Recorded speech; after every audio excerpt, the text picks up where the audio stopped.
এটা হলো hill kick. Hill kick দিলে লাল কার্ড, এটা কোনো হলুদ কার্ড হবে না। এটা হবে না কিন্তু, এটা লাল কার্ড। তোমার এক সাইডে কথা কথা আর গোলকির পাশে কোনো যদি আপনার ফাউল হয়, এটা লগে লগে মারতে পারবেন না, ঠিক আছে? ওটা হচ্ছে লেফট টাইম, এটা হয় না, এটা লেফট টাইম পাশে লাগে। আর এখান থেকে মানে ডি বক্সের আগে থেকে যত দ্রুত মারা যায় হ্যাম টেম সব মারা যায়, ঠিক আছে? কিন্তু কেউ পিছন টানে কেউ হিল টাচ করে না, কারণ পিছন টাচ করলে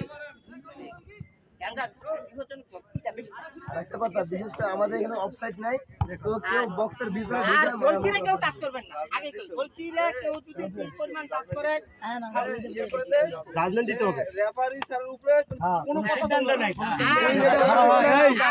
রেফারির সিদ্ধান্ত কিন্তু চূড়ান্ত সিদ্ধান্ত। রেফারির উপরে যে কথা বলটা লাল কার্ড। যাই হোক, আর একটা লাল কার্ড একটা প্লেয়ার কিন্তু শর্ট টার্ম দেবে, এটা একদমই নাই। সবাই কার্ড দেবে না, সে লাল কার্ডে যোগ করে।